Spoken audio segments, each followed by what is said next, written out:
one thing, and it's time to wonder what it must be like to strap on a gun and pin on a badge and become a lawman.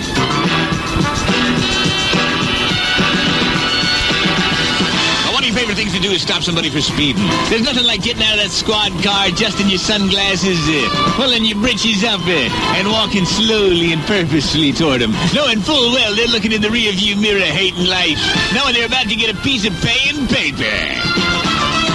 Well, you stop this car full of family maggots.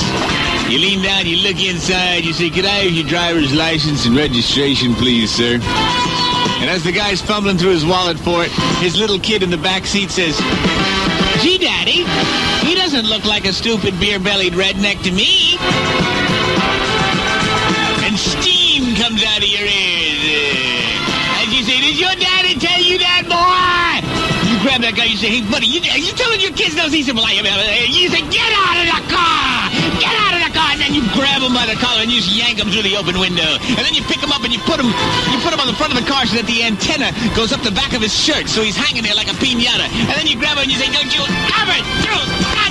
You are going to learn some respect for the police." It's no wonder these kids grow up to be axe murderers. They're stupid, unbelievable, no good guy. And you just bat that guy left and right. His wife is in the front seat saying, "Leave my husband alone, leave him alone." You look back in the window and say, "Lady, people like you make me sick."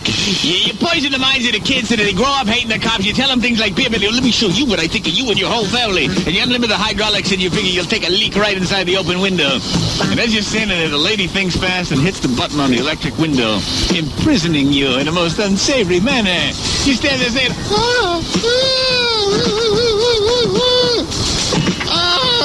She says, "Are you going to let my husband go?" You say, "Yes." "Are you going to ride it to take it?" She hits that button a little bit. You go, "No, no." Just then the sergeant pulls up and he sees you standing there on your tippy toes. He sees the situation. He says, "All right, ma'am, I think you better let the window down." The officer was a little out of line, but then again, I think maybe you're a little out of line. But I think we'll just call it even. You all have a nice day. Finally, she opens the window and you go, "Oh, God." The sergeant says, "Well, I hope you've learned your lesson." You say, "Yeah, I sure did. Next time, I think I'll tinkle in the trunk."